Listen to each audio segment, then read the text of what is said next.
Esto no fue una noche normal en la presidencia. Mientras el país dormía, el presidente publicaba sin parar, hizo cientos de publicaciones, una tras otra, acusando al expresidente Obama de traición, afirmando que la elección de 2020 fue robada y mencionando a la CIA, a China y a supuestas herramientas llamadas Hammer y Scorecard. Todo eso ocurrió en público, en redes sociales, en una sola noche. Pero aquí está la paradoja. Al mismo tiempo que el discurso se volvía cada vez más extremo, el poder institucional se activaba con precisión. Ese mismo día, agentes del FBI llegaron al centro electoral del condado de Fulton y retiraron cajas con papeletas de 2020 con autorización judicial y camiones en el lugar. Inferencia. Cuando el lenguaje pierde frenos y las instituciones se mueven, no es solo ruido político. Es un cambio de ritmo que puede alcanzarte a ti, incluso si no votas o no miras noticias. Pero aquí es donde la historia gira, porque la noche no fue el evento, fue la señal. Lo que pasó no aparece de la nada. Trump no solo publicó mensajes durante la noche. Desde más temprano, ese mismo día, había enviado a agentes federales y a la directora de Inteligencia Nacional al condado de Fulton. No fue un comentario aislado ni una reacción improvisada. Fue parte de una secuencia.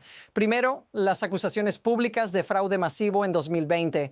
Luego, la narrativa de traición, enemigos internos y conspiraciones internacionales. Y después, la acción física. Agentes, cajas, papeletas, custodia federal. Inferencia. Esto no se trata de probar algo nuevo, sino de reabrir algo que ya había sido cerrado por tribunales, funcionarios y procesos legales. Y aquí entra la pregunta incómoda que cambia el marco completo. ¿Qué significa cuando un presidente insiste en revivir una elección pasada mientras ejerce poder pleno en el presente? Notice lo que no ocurrió. No hubo anuncio de nuevas pruebas verificadas antes del operativo. No hubo una explicación clara de por qué ahora. Solo una repetición insistente de que la elección fue robada, seguida de movimiento institucional real. Pero aquí está la parte que casi nadie está diciendo en voz alta. Esto no parece diseñado para convencer, parece diseñado para presionar. Aquí aparece el primer golpe de prueba que cambia el tono. Trump publicó que el expresidente Obama había cometido traición. No fue una cita sacada de contexto ni un rumor filtrado. Fue una acusación directa escrita por el propio presidente, visible para millones. En el mismo flujo de mensajes, afirmó que la CIA desarrolló herramientas llamadas Hammer y Scorecard y que China coordinó la operación de 2020 con ayuda de la CIA, mientras el FBI lo cubría todo para instalar a Biden como un títere. Eso no es lenguaje ambiguo, es una narrativa completa con culpables claros y enemigos definidos. Cuando un presidente presenta teorías tan específicas desde su propia cuenta, no está tanteando ideas, está marcando una versión oficial de la realidad para su base. Ahora fíjate en lo que falta. En esas publicaciones no aparece ninguna evidencia nueva adjunta, ningún documento revelado, ninguna verificación externa, solo afirmaciones absolutas repetidas una y otra vez. Y aquí es donde el cerebro del espectador debería encender una alarma, porque cuando el volumen sube pero las pruebas no aparecen, la pregunta deja de ser ¿es verdad? Y pasa a ser ¿para qué sirve decirlo así? Esto es justo donde la historia empieza a escalar. La escalada no fue solo retórica. Mientras esas acusaciones circulaban, Trump volvió a llamar terrorista doméstico a Alex Pretty, una persona ya fallecida, amplificando publicaciones de otras cuentas que decían «Esto no fue un manifestante pacífico». No es la primera vez que ocurre, pero aquí está el patrón inquietante. Primero se redefine públicamente a alguien como amenaza. Luego se normaliza ese lenguaje desde la presidencia. Piensa en precedentes recientes. En otros momentos de tensión, Trump había dicho públicamente que quería un cambio de tono. Pero en paralelo, seguía publicando decenas de mensajes agresivos el mismo día.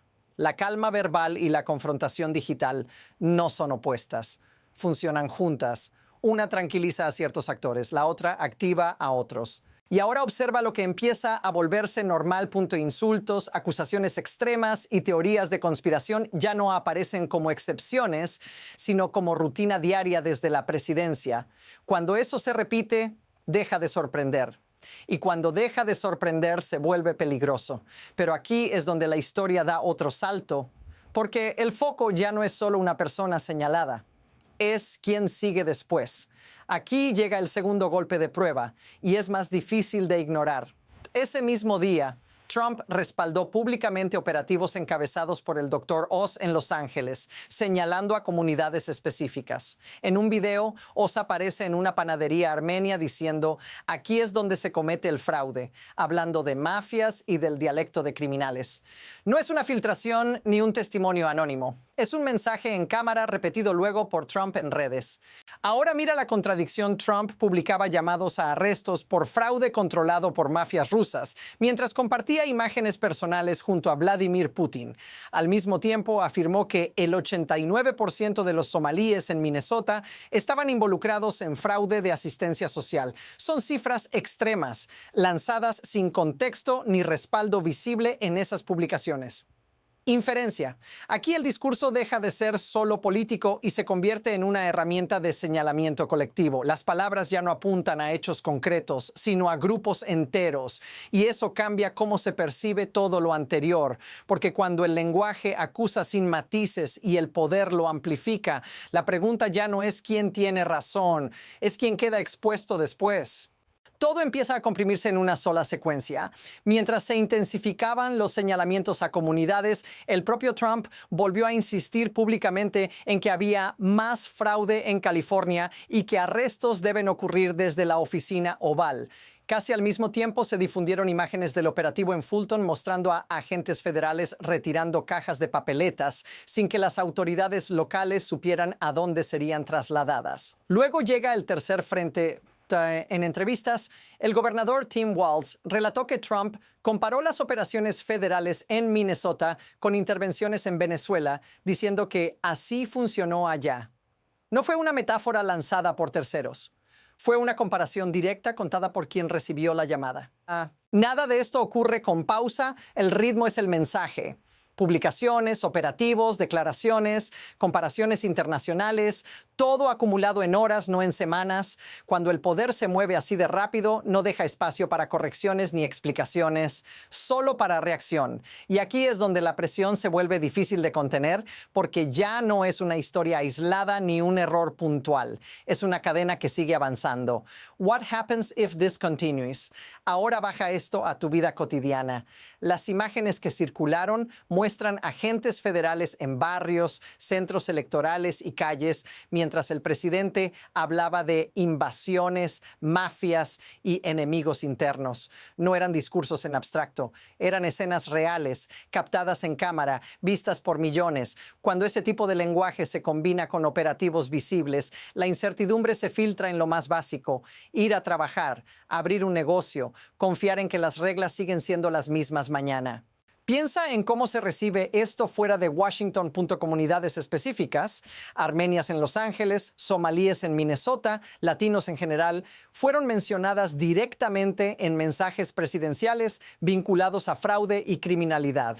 No como casos individuales, sino como bloques enteros. Eso no se queda en redes sociales, se traduce en miradas, en miedo, en decisiones pequeñas que cambian rutinas normales. Aquí está el punto silencioso. No hace falta estar en una lista ni en una papeleta para sentir el impacto. Basta con ver que el poder señala y actúa al mismo tiempo. Si esto te resulta familiar, dilo en los comentarios. Y ahora, vamos al mecanismo que permite que todo esto ocurra. Para entender cómo se llega aquí, hay que mirar el sistema, no solo el personaje. Trump usa dos canales al mismo tiempo. Uno es el espectáculo constante en redes con mensajes extremos, acusaciones y frases diseñadas para dominar la conversación. El otro es el aparato formal del Estado. Agencias, operativos, llamadas a gobernadores, acciones legales. No compiten entre sí, funcionan juntos. Inferencia. El ruido no es un error, es cobertura. Mientras la atención pública se consume discutiendo si un mensaje fue demasiado, las acciones institucionales avanzan con menos resistencia. El conflicto permanente agota. Y cuando la gente se cansa, baja la guardia. Observa el incentivo. Cada publicación provoca reacción inmediata en medios, comentaristas y opositores. Eso mantiene el foco arriba, pero al mismo tiempo decisiones como el traslado de papeletas o el despliegue de agentes ya están en marcha cuando el debate arranca. El sistema responde más rápido que la capacidad pública de procesar lo que ve. Aquí está la idea incómoda. El poder no necesita que todos crean el relato. Solo necesita que nadie pueda detener el movimiento mientras se discute el lenguaje. Y cuando eso se normaliza, la frontera entre espectáculo y control se vuelve borrosa. Porque si el sistema ya permite esto, la pregunta real es ¿qué dirección toma después? Ahora mira hacia adelante porque la trayectoria ya se está formando. Las encuestas mostradas incluso en Fox indican malestar económico y rechazo a la agresividad de las redadas. Un 59% las considera demasiado agresivas. Al mismo tiempo, en CNN se mostró un desplome pronunciado del apoyo latino, con una caída de más de 30 puntos en la aprobación del programa de deportaciones. Eso dibuja dos caminos posibles, no uno solo. Primer camino, la presión continúa. Más lenguaje extremo, más operativos visibles, más confrontación directa con estados y comunidades. En este escenario, el conflicto se acelera. Cada acción genera resistencia, boicots potenciales, como ya se ha hablado respecto al Mundial, y una polarización que no se enfría, se intensifica. El sistema aguanta, pero a un costo creciente. Segundo camino, el freno no viene de un discurso, sino de límites políticos. Las cifras, la reacción pública y la pérdida de apoyo obligan a recalibrar, no por convicción, sino por supervivencia. Menos espectáculo, más contención. No porque el relato cambie, sino porque el margen se reduce. Aquí está la incertidumbre real. Hoy coexisten señales de aceleración y señales de desgaste. Y cuando esas dos fuerzas chocan, la siguiente decisión suele tomarse rápido y en privado. Y eso nos lleva al último punto, el que redefine todo lo que acabas de ver. Todo esto se puede resumir en una sola idea incómoda. No estamos viendo una cadena de incidentes aislados, sino un patrón donde el lenguaje extremo prepara el terreno y las instituciones hacen el resto. Las publicaciones nocturnas, las acusaciones de traición, los señalamientos a comunidades, los operativos federales, las papeletas trasladadas, las llamadas a gobernadores, no compiten entre sí, encajan. Inferencia. El verdadero movimiento no ocurre cuando alguien escribe un mensaje incendiario, sino cuando ese mensaje coincide con acciones reales que ya están en marcha. Ahí es cuando la historia cambia de fase. No porque todos estén de acuerdo, sino porque el sistema ya se está moviendo sin esperar consenso. Y aquí va el reencuadre final. No se trata de si una acusación es creíble o no. Se trata de qué pasa cuando el poder actúa primero y deja que la discusión llegue después. Cuando eso ocurre, el debate ya va tarde. La pregunta que queda abierta no es ¿qué pasó anoche? Es ¿qué se está normalizando para mañana? Porque si esta fue la señal, la siguiente etapa no va a anunciarse con un post. Si quieres seguir entendiendo lo que viene antes de que sea obvio para todos, sigue el canal y suscríbete. Este análisis no termina aquí.